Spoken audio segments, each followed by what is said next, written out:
Today we gather here to read this timeless masterpiece titled To Live, written by Yuhua. It is a deeply moving and profoundly haunting narrative that forces us to look into human endurance. This story guides us straight through the darkest and most turbulent periods of modern Chinese history. We witness the massive, unforgiving waves of fate crashing relentlessly upon the shoulders of a single man. Through his eyes, we see how fragile human life can be when caught in historical storms. Yet, we also discover an incredible, almost terrifying power to survive against all possible odds. The protagonist, Fugu, begins his long journey as a wealthy, reckless, and deeply irresponsible landlord's son. He squanders his entire family fortune in a single night of blind arrogance and absolute madness. This sudden fall from grace strips him of his status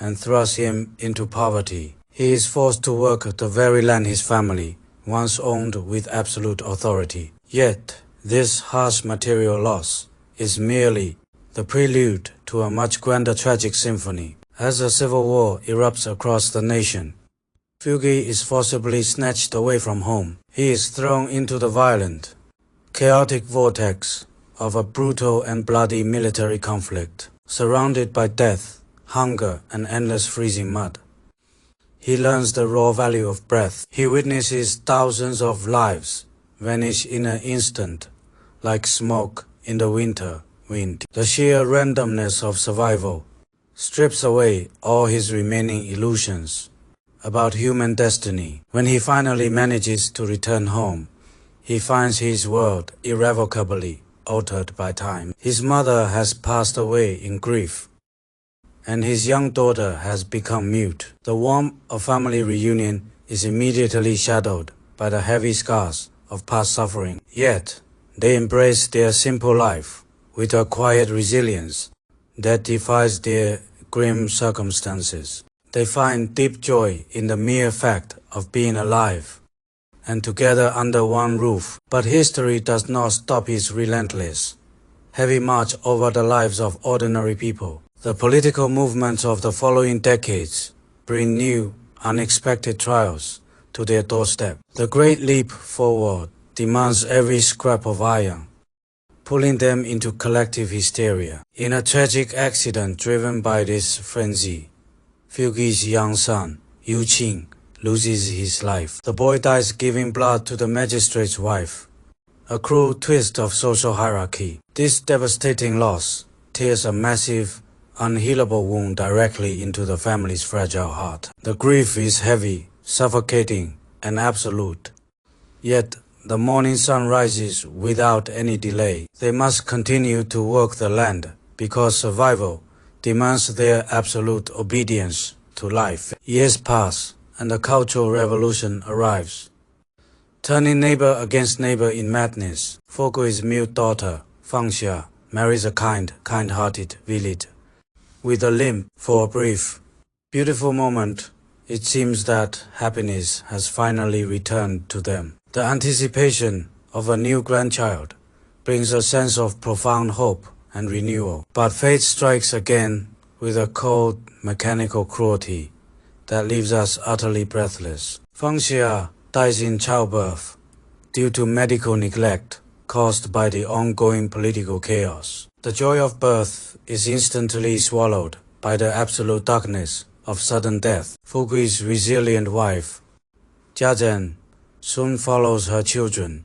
into the silent earth below. Her body, broken by years of hard labor and endless grief, simply gives up. Fugui is left with his son-in-law and his tiny grandson, named Kugen. Together, these three generations of broken men form a tight bond of pure survival. They find solace in each other's presence, moving forward through the quiet years. But the curse of tragedy has not finished its dark work on Fugi's bloodline. His son-in-law is killed in a horrific industrial accident at a construction site. Fugu is left alone with his young grandson, the last remaining light of life. He pours all his remaining love and energy into raising this small, fragile boy. Yet, Even this tiny spark of hope is snuffed out by a cruel twist. The boy, starving after a long illness, chokes to death on a bowl of beans. It is a death so mundane,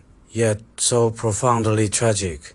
It defies all comprehension. Fugui has outlived every single person he ever loved.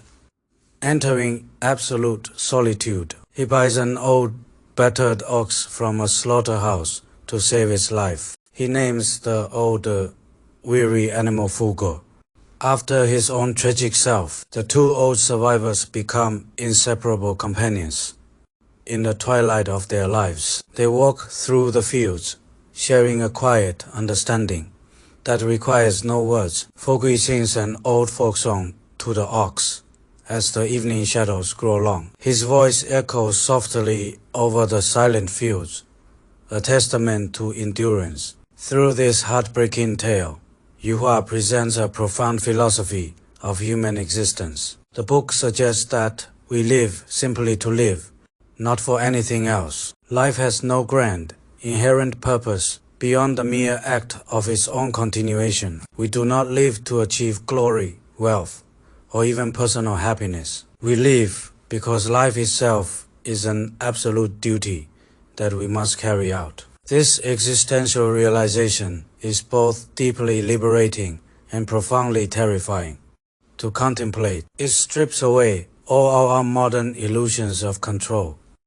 and absolute self-determination. It forces us to confront the raw, unvarnished reality of our own vulnerability. Fugui does not survive because he is heroic, wise, or exceptionally strong. He survives because he accepts his fate with an absolute, unquestioning humility. He does not curse the heavens or allow bitterness to poison his soul. He simply wakes up every morning and does what must be done to survive. This quiet endurance is the ultimate form of human dignity against cruel fate. When we contrast this historical narrative with our modern reality, a gap emerges. Today, we live in a hyper-connected society, driven by achievement and consumption. We are constantly bombarded with messages telling us to optimize our existence completely. We measure our worth by our wealth, status, and social media validation.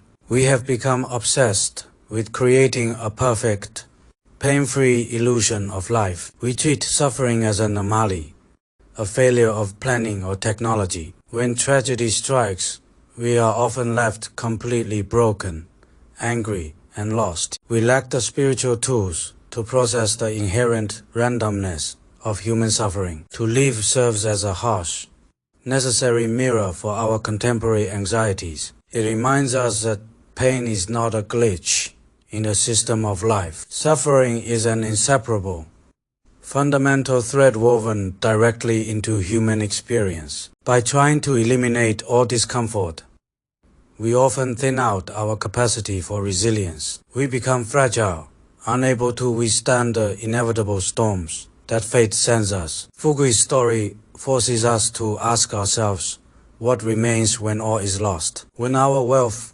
status, and comfort are stripped away, who are we really? The answer found within the pages of this book is beautifully simple. What remains is the pure, unadulterated essence of our human being. There is a profound beauty in the simple act of breathing, of enduring. This book does not offer a cheap, comfortable brand of optimism. It does not promise that everything will be fine in the end. Instead, it offers something much more valuable, which is true, raw courage. It gives us the courage to look into the abyss of life without fear. It teaches us to embrace the entirety of our existence with open arms. We must accept both the moments of joy and the seasons of devastation. To live is to bear the weight of our destiny with quiet grace. It is to find meaning not in the destination,